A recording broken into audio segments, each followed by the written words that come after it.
being a dick. The only reason we went through all that nonsense until almost 2 o'clock in the morning was because Chuck Schumer was a dick. He had no power to do anything other than be a dick, and so that's what he did. The rules that they voted on yesterday, they kept calling it the McConnell resolution. It wasn't the McConnell resolution. It was the Bill Clinton resolution. It was the exact same rules resolution that was enacted 100-0 for the Bill Clinton impeachment trial. And guess who voted aye for that resolution? The exact same resolution. Chuck U. Schumer. He voted for the rules that he voted against yesterday. And so what did he have the power to do? Offer amendments. And could he bundle them? Nope, not gonna do that. Not gonna do that. I'm gonna be a dick for as long as I can be. 'Cause that's who I am. I'm just a powerless little dick trying to make things difficult for Republicans. They're pathetic. Jay Sekulow ripped Jerry Nadler a new one yesterday. It was a beautiful thing. Nadler says executive privilege and other nonsense. Sekulow got up at like 12 after 1 in the morning and just ripped him one. So badly that Chief Justice Roberts had to say, to both sides, make sure you temper your language to comport with civility. This is the world's greatest deliberative body, not a schoolyard, basically. But yesterday's a day they're going to write songs about, this is the story of Chuck U's latest failure. 11 times he tried. 11 times he cried.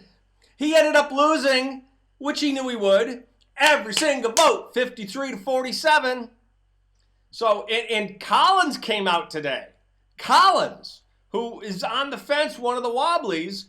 Remember, this impeachment is about two things and two things only. This impeachment is about, number one, saying that President Trump is forever impeached. I predicted it on election night 2018, and I was right. Nancy Pelosi confirmed that I was right this week when she got on TV and said, President Trump will be forever impeached. Number two, it's about campaign ads against 4 senators, Collins, Gardner, Ernst, and Tillis. Those are the 4 seats that they think they can flip to win back this control of the Senate. Remember, 1/3 of the Senate is up and twice as many Republicans are up as Democrats. So we have an uphill fight, and they think that if they can take out Collins, Gardner in Collins in Maine, Gardner in Colorado, Joni Ernst in Iowa, and Tom Tillis in North Carolina, that if they can flip those 4 seats and keep everything else, then they'll get control of the Senate, and God help us then, because you better believe they're going to keep impeaching him. This is not I'm going to go on record here. This is not the first impeachment that we will see of Donald Trump. They're going to impeach him again this summer. I guarantee it, because they know that they're going to lose the House in November, and their last-ditch effort is going to be to impeach him again right before the conventions. Okay? You heard it here first. This isn't real. This isn't about the law. This isn't about the Constitution. This isn't about anything substantive. This is pure politics. And what I want you to do, here's a big hammer I'm going to give you right now. Anytime online you see someone refer to this as a political process, you need to hammer them back. Impeachment is not a political process. It is a constitutional process. It might have political feelings. It might have its origins in politics, but it is a constitutional process. It is not a political process. The Democrats are trying to turn this into a political process. Do not let them do that. Words matter. You need to clip the wings of anyone you hear calling this a political process. It is not. It is a constitutional process. Okay, this is not a constitutional crisis. This is the Constitution working exactly the way it was intended to work. This is exactly why they created a bicameral legislature. This is exactly why they did not give the House the power to remove, only to impeach. because they wanted the sober body that was less removed from the popular passions, because don't forget, the way they designed it, the senators were supposed to be selected, and were for over 100 years, selected by the state legislatures. The Senate is supposed to be representing the states, not the people. That's why each state has 2 senators. Every state is equal in the Senate.